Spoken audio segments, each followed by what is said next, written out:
അരവിന്ദിനെ കുറിച്ച് പറയുകയാണെങ്കിൽ കായംകുളം AIPTയിൽ അരവിന്ദൻ അഡ്മിഷൻ എടുക്കുമ്പോൾ ഒരുപാട് ബുദ്ധിമുട്ടായിരുന്നു. തുടക്കത്തിൽ ഒരുപാട് കരഞ്ഞു.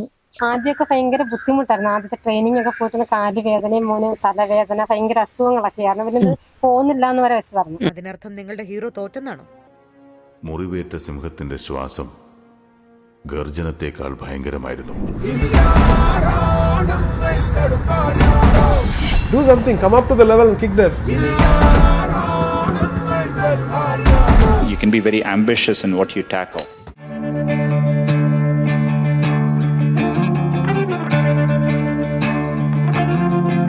Life with the sunshine, it's cold on my face. Forbidden fruit on my tongue, it's sweet to the taste. And you can try and kill me, try and gun me down, shoot your pistol. നമ്മളിപ്പോൾ കായംകുളം AIPTയിലെ അരവിന്ദിന്റെ വീട്ടിലേക്ക് കയറാൻ പോവുകയാണ്. നമ്മൾ എന്തിനാണ് ഇവിടെ വന്നതെന്ന് നമുക്ക് അരവിന്ദിനോട് തന്നെ ചോദിച്ചറിയാം.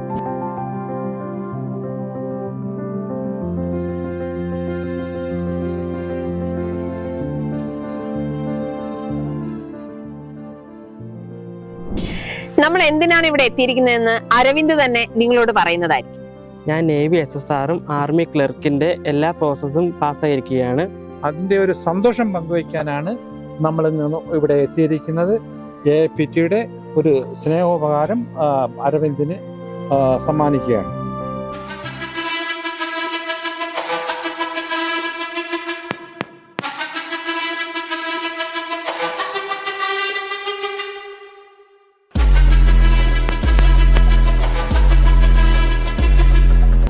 അരവിന്ദിനെ കുറിച്ച് പറയുകയാണെങ്കിൽ കായംകുളം AIPTയിൽ അരവിന്ദൻ അഡ്മിഷൻ എടുക്കുമ്പോൾ ഒരുപാട് ബുദ്ധിമുട്ടായിരുന്നു. തുടക്കത്തിൽ ഒരുപാട് കരഞ്ഞു.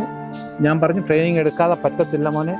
അങ്ങനെ അരവിന്ദിന്റെ നിരന്തരം ഉള്ള പ്രയത്നത്തിൽ കൂടെയാണ് ഇപ്പോഴ് അരവിന്ദ് ഈ ഫലം കണ്ടിരിക്കുന്നത്. സെയിം ഇതുപോലെ തന്നെ കൂടെ അരവിന്ദിന്റെ മാമന്റെ മോനുണ്ട്, അവനും സെലക്ഷൻ ആയിരിക്കുകയാണ് ആർമിയിൽ അഗ്നിവീർ. ആർമിയിലേക്കും നേവിയിലേക്കും മോന് സെലക്ഷൻ കിട്ടിയിരിക്കുകയാണ്. ഇത് രണ്ടിലും ഏതാണ് മോന് ഏറ്റവും ബെറ്റർ ആയിട്ട് തോന്നുന്നത്, അല്ലെങ്കിൽ മോന് ഏറ്റവും ഇഷ്ടപ്പെട്ടത് ഏതാണ്? എനിക്ക് പണ്ട് മുതലേ നേവിയാണ് കുറച്ചുകൂടെ താല്പര്യം. അതേപോലെ എനിക്ക് കപ്പൽ യാത്ര ഭയങ്കര താല്പര്യമാണ്. പിന്നെ അവരുടെ യൂണിഫോം ഭയങ്കര ഇഷ്ടമാണ്. രണ്ട് നല്ല പൊസിഷനിലേക്ക് മോൻ സെലക്ട് ആയിട്ടിരിക്കുകയാണ്. എങ്ങനെയായിരുന്നു AIPTയിലേക്കുള്ള ഒരു എൻട്രി എന്ന് പറയാം? ഞാൻ +2 പാസ്സായി നിൽക്കുമ്പോഴാണ് AIPT അക്കാദമി ഉള്ള കാര്യം എന്റെ ഫ്രണ്ട്സിൽ എത്തിച്ചത്. അവർ പറഞ്ഞു നല്ല ട്രെയിനിങ് ആണ്. അങ്ങനെ ഞാൻ വന്ന് അവിടെ ജോയിൻ ചെയ്തു. എനിക്ക് ആദ്യമൊക്കെ ഭയങ്കര ബുദ്ധിമുട്ടായിരുന്നു. ട്രെയിനിങ് എടുക്കുമ്പോൾ ഭയങ്കര പാടായി തോന്നി. പിന്നെ പെതുക്കെ ഞാൻ പിടിച്ചു കയറി. കായംകുളം AIPTയുടെ അഭിമാനമായി നിൽക്കുന്ന അരവിന്ദിന് ഇനി AIPTയെ കുറിച്ച് എന്തൊക്കെയാണ് പറയാനുള്ളത്? അവിടെ രാവിലെ 7:30 തൊട്ട് 10:30 വരെയാണ് ട്രെയിനിങ്. എന്ന് ഞങ്ങളെ സാർ 5 കിലോമീറ്റർ ഓടിക്കും. അത് കഴിഞ്ഞിട്ട് high jump, long jump, chinning, അതേപോലെ നമ്മുടെ ഈ ഡിഫൻസിലെ ഫിസിക്കൽ ആവശ്യമായിട്ടുള്ള എല്ലാ ഞങ്ങളവിടെ ചെയ്യിപ്പിക്കും സാറ്. അതേപോലെ അത് കഴിയുമ്പോൾ ക്ലാസ്സും ഉണ്ട് അവിടെ. ഈ ക്ലാസ് നമുക്ക് എക്സാമിനായിട്ട് ഉപകാരം ചെയ്തു. എല്ലാ മാസവും ടെസ്റ്റ് ഉണ്ട്. അത് എക്സലന്റ് ടൈം ഓടിക്കയറാൻ ഹെൽപ്പ് ചെയ്യും എല്ലാരെയും. ഫിസിക്കൽ ട്രെയിനിങ് കഴിയുമ്പോൾ തന്നെ ഞങ്ങൾ ഫുഡ് കഴിച്ചിട്ട് അക്കാദമിക് ക്ലാസ്സിലിരിക്കും. അക്കാദമിക് ക്ലാസ്സിൽ അന്നന്ന് പഠിപ്പിക്കുന്ന എല്ലാം ക്ലാസ് കഴിയുമ്പോൾ അവര് എക്സാം ഇടും. ഇതേപോലെ തന്നെ നമ്മുടെ എക്സാമിന് ചോദിക്കാൻ ഉറപ്പുള്ള ചോദ്യങ്ങൾ അവിടെ എന്നും വർക്കൗട്ട് ചെയ്യാറുണ്ട്. പ്രീവിയസ് ആയി ചോദിച്ചിട്ടുള്ള ചോദ്യങ്ങൾ അവിടെ വർക്കൗട്ട് ചെയ്യാറുണ്ട്. ഇവിടുത്തെ എക്സാമിന്റെ ഗുണം കൊണ്ട് മാത്രമാണ് എനിക്ക് റിട്ടൺ എക്സാം ക്ലിയർ ചെയ്യാൻ പറ്റിയത്. അതേപോലെ നമ്മളെ ഈ റാലിക്കും ആർമിയുടെ നേവിയുടെ ഒക്കെ ഗ്രൗണ്ടിൽ എങ്ങനെയാണോ ഓടേണ്ടത് അതേപോലത്തെ ടെസ്റ്റ് അവിടെ ചെയ്യിപ്പിക്കും. അതുകൊണ്ട് മാത്രമാണ് എനിക്ക് അവിടെ എക്സലന്റ് ഓടിക്കയറാൻ പറ്റിയത്. ഇനി നമുക്ക് അരവിന്ദിന്റെ ഫാമിലി ഒന്ന് പരിചയപ്പെടാം. ഇതെന്റെ അനിയനാണ്. അവൻ 8ലാണ് പഠിക്കുന്നത്. ഇത് അമ്മ പുള്ളിക്കാട് സ്കൂളിലെ ടീച്ചറാണ്. ഇത് അച്ഛൻ DTV ഓപ്പറേറ്ററാണ്. അമ്മയുടെ പേരെന്താണ്? എന്റെ പേരിലെത്തില്ല. ഓക്കെ. സ്കൂളിൽ അധ്യാപികയാണ്.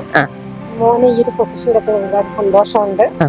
പിന്നെ ചെറിയ ക്ലാസ് പോലെ പഠിക്കാൻ നല്ല കഴിവുള്ള കുട്ടിയായിരുന്നു. അങ്ങനെ 10ാം ക്ലാസ് നല്ല ടോപ്പ് സ്കോർ ആയിരുന്നു അവന്. അത് കഴിഞ്ഞപ്പോൾ ടീച്ചർ ചോദിച്ചു എന്തു ആഗ്രഹം മോന് മെഡിക്കലാണോ എഞ്ചിനീയറിംഗിന് പോകണമെന്നൊക്കെ. അപ്പൊ അവന്റെ ഒരു തീരുമാനം ഡിഫൻസിൽ പോകാൻ നല്ല താല്പര്യമായിരുന്നു. അങ്ങനെ AIPTയെ കുറിച്ച് അറിഞ്ഞ് ഞങ്ങള് സാറിനെ കുറിച്ചും മറ്റു ടീച്ചേഴ്സിനെ കുറിച്ചെല്ലാം മനസ്സിലാക്കി അവിടെ ചെന്ന് 2022 ഞങ്ങൾ അഡ്മിഷൻ എടുത്തു. ഞങ്ങൾ രണ്ടുപേരുടെ പോയി മോൻ അഡ്മിഷൻ എടുത്തു.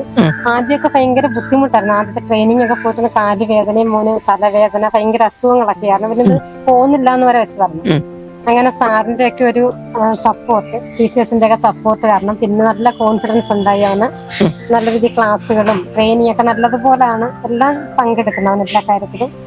പിന്നെ കൃത്യസമയത്തൊക്കെ ഓടിയെത്താനുള്ളതൊക്കെ സാറിങ്ങനെ പ്രാക്ടീസ് ചെയ്ത് കൊടുത്തു. ഓൺലൈൻ ക്ലാസ്സും ഓഫ്ലൈൻ ക്ലാസ്സും ഒക്കെ നന്നായിട്ട് മോൻ അറ്റൻഡ് ചെയ്യുമായിരുന്നു. പിന്നെ എക്സാമിന്റെ സമയത്തൊക്കെ പ്രിപ്പറേഷൻ ക്ലാസ്സുകൾ ഉണ്ടായിരുന്നു. അതൊക്കെ നല്ല രീതിയിൽ അവൻ അറ്റൻഡ് ചെയ്യും. ടെസ്റ്റ് പേപ്പർ ജ്യോതി മിസ്സൊക്കെ ടെസ്റ്റ് പേപ്പർ ഇതിനൊക്കെ ഫുൾ മാർക്ക് ചേർന്ന് അവന് കിട്ടിക്കൊണ്ടിരുന്നത്. അങ്ങനെ ഇതിലോട്ട് അങ്ങ് തിരിഞ്ഞു മോൻ നല്ല രീതിയിലൊക്കെ അങ്ങനെ പോവുമായിരുന്നു. നല്ല ട്രെയിനിങ് ആണ് എനിക്ക് എൻ്റെ അഭിപ്രായത്തിൽ അവിടെ ഏറ്റവും നല്ലൊരു കോച്ചിങ് ആയിരുന്നു സാറ് കൊടുത്തുകൊണ്ടിരുന്നത്. അച്ഛന്റെ പേരെന്താണ്? എൻ്റെ പേര് ഉണ്ണികൃഷ്ണൻ. എൻ്റെ മോന് AFPTയിലെ ട്രെയിനിങ് കൊണ്ട് മാത്രമാണ് ഈ നല്ല രീതിയിൽ അവന് ഈ ഒരു ജോലി കിട്ടാൻ കാരണം. അവന് എല്ലാവരോടും ആ സ്ഥാപനത്തിലെ എല്ലാവരോടും അതിയായ നന്ദി രേഖപ്പെടുത്തും. ആനന്ദിന് ചേട്ടനെ കുറിച്ച് എന്താണ് അഭിപ്രായം? ചേട്ടന് ജോലി കിട്ടിയത് എനിക്ക് നല്ല സന്തോഷമുണ്ട്. പിന്നെ ചേട്ടനെ പോലെ തന്നെ AFPT ജോയിൻ ചെയ്ത് നല്ലൊരു ആർമിക്കാരനാണോ എന്നാണ് എൻ്റെ ഇഷ്ടം.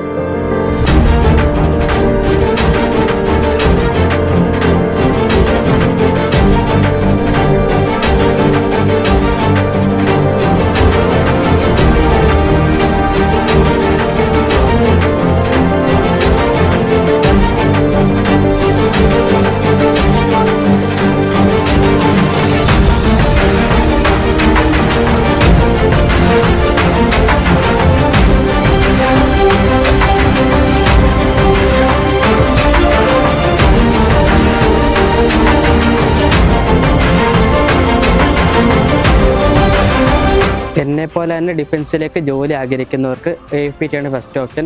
കാരണം അവിടുത്തെ ഫിസിക്കൽ ട്രെയിനിങ്ങും അക്കാദമിക് ക്ലാസ്സും അറ്റൻഡ് ചെയ്താൽ തന്നെ നമുക്ക് ഡിഫൻസിലേക്ക് ഒരു ജോലി ഉറപ്പിക്കാം. എനിക്ക് ജോലി നേടാൻ സഹായിച്ച AFPTക്കും AFPTയിലെ ടീച്ചർമാർക്കും സാറുമാർക്കും എൻ്റെ നന്ദി.